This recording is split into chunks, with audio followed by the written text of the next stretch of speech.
এখন আমাদের সামনে যখন দুঃখ কষ্ট আসে, এই প্রশ্নটা বারবার আসে, আমাদের সামনে যখন কোনো দুঃখ কষ্ট আসে তখন আমরা আল্লাহ রাব্বুল আলামিনের প্রতি ভরসা হারিয়ে ফেলি। এমনিতে তো আমার দিনকাল ভালো চলছে আলহামদুলিল্লাহ, টাকা পয়সার কোনো অভাব নাই, শরীরে কোনো রোগ ব্যাধি নাই, পরিবারের মধ্যে কোনো ঝামেলা নাই, সমাজের মধ্যে কোনো ঝামেলা নাই, তখন আমরা আল্লাহ রাব্বুল আলামিনের প্রতি ভরসা করি, গুণগান করি। যখনই আমাদের সামনে রোগ ব্যাধি বা কোনো খারাপ পরিস্থিতি আমাদের সম্মুখীন হতে হয় আমাদেরকে, তখন আমরা আল্লাহ রাব্বুল আলামিনের প্রতি ভরসা হারিয়ে ফেলি।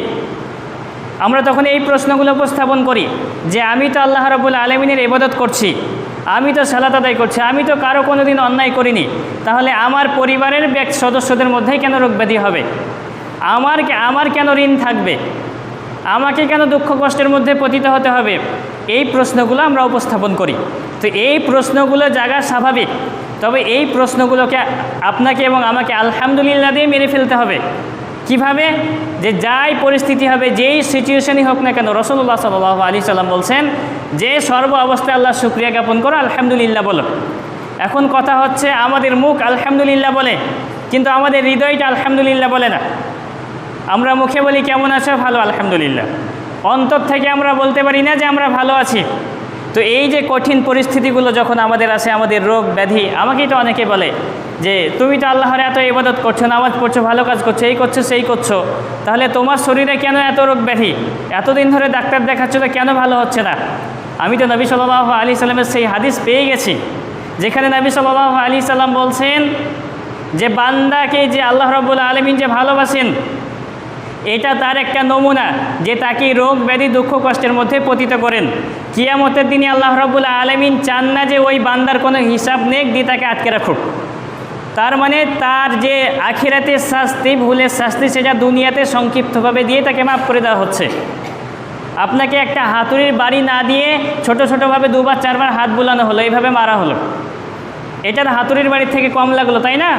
তো আল্লাহ রাব্বুল আলামিন সেখানে আপনাকে বেশি মারতে চাচ্ছেন না, এই সংক্ষিপ্ত কিছু রোগ ব্যাধি দুঃখ কষ্ট এগুলোর মধ্যে দিয়ে আপনাকে মাফ করে দিতে চাচ্ছেন।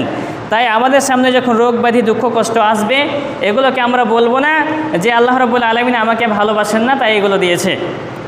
আচ্ছা, আমরা কি নামাজ পড়ি এই দুনিয়া পাওয়ার জন্য নাকি আখিরাত পাওয়ার জন্য?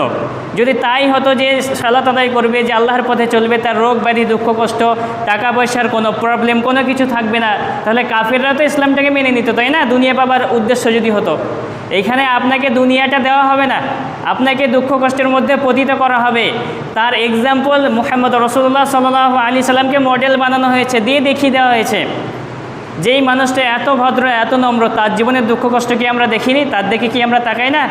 তাকে দিয়ে দেখিয়ে দেওয়া হয়েছে এই হচ্ছে নবী, তোমাদের মডেল, তাকে এই দুঃখ কষ্টের মধ্যে ফেলা হয়েছে, তাহলে তোমাদেরকেও ফেলা হতে পারে। সুতরাং তোমরা এই দুঃখ কষ্ট থেকে দেখে তোমরা হতাশ হয়ে না। আইয়ুব আলাইহিস সালাম নাম শুনেছেন আপনারা? কত দীর্ঘ, প্রায় 18 থেকে 25 বছর রোগ ব্যাধি নিয়ে পড়েছিলেন। একজন নবী, সে এতটা কষ্ট করছেন, আর আমাদের সামনে যখন দুঃখ কষ্ট আসে তখন আমরা আফসোস করতে থাকি এবং আল্লাহ রাব্বুল আলামিনের প্রতি ভরসা হারিয়ে ফেলি। হয়তো বা একটা চাকরি পেলাম না, অনেক খাচ্ছি, পরিশ্রম করছি, আল্লাহ রাব্বুল আলামিনের প্রতি ভরসা হারিয়ে ফেলি। হয়তো বা ব্যবসায় লস হয়ে গেল, হয়তো বা ধান চাষ করছি, সেখানে ক্ষতি হয়ে গেল বড় একটা, আল্লাহ রাব্বুল আলামিনের প্রতি ভরসা হারিয়ে ফেলি আমরা। আল্লাহ রাব্বুল আলামিনই তো আমাদেরকে দিয়েছেন, তিনি যদি আবার কেড়ে নেন এর থেকে উত্তম আমাদেরকে দেবেন, হয় আখিরাতে নয়তো হয়তো দুনিয়াতে দেবেন, নয়তো আখিরাতে দেবেন। দুনিয়ায় তো সব কিছু নয়, আখিরাত তো আমাদের জন্য দেওয়া হয়েছে। তাহলে একটা মোটরসাইকেল কেনার জন্য চেষ্টা করছি, একটা গাড়ি কেনার জন্য চেষ্টা করছি, বা একটা বাড়ি করতে যাচ্ছি, পাচ্ছি না, আল্লাহ রাব্বুল আলামিনের প্রতি ভরসা হারিয়ে ফেলছে। রাসূলুল্লাহ সাল্লাল্লাহু আলাইহি সাল্লাম বলছেন জান্নাতে যেই ব্যক্তিটাকে সবচাইতে কম নিয়ামত দেওয়া হবে, সবচাইতে কম নিয়ামত যাকে দেওয়া হবে, অল্প কিছু পাবে, সে যা পাবে সে তার পরিমাণ হচ্ছে গিয়ে এই পুরো পৃথিবীর 10 গুণ, মানে 10টা পৃথিবী পাবে সবচাইতে নিম্ন। তাহলে চিন্তা করুন এবার, এখানে 10টা পৃথিবীর মালিক একটা বাড়ি করতে পারেনি, এর জন্য আফসোস করছে, এটা কি মানায়? 10টা পৃথিবীর মালিক একটা গাড়ি কিনতে পারেনি, এর জন্য আফসোস করছে। 10টা পৃথিবীর মালিক 2 বিঘা জমি কিনতে পারেনি, এর জন্য আফসোস করছে, এটা কি মানায়? ধনকুবের মধ্যে আমাদের এদেশের একজন মুকেশ আম্বানি, তার যদি 100 টাকা পড়ে যায়, তার কোনো ক্ষতি হবে? আপনি কি মনে করেন যে তার কোনো গায়ে লাগবে না? সামান্য তার কাছে এটা। তো আপনি তো এইটা ধারণা রাখতে পারেন যে আমি 10টা পৃথিবীর মালিক হব একদিন ইনশাআল্লাহ। তো 10টা পৃথিবীর মালিক একটা বাড়ির জন্য কেন আফসোস করবে? 10টা পৃথিবীর মালিক একটা গাড়ির জন্য কেন আফসোস করবে?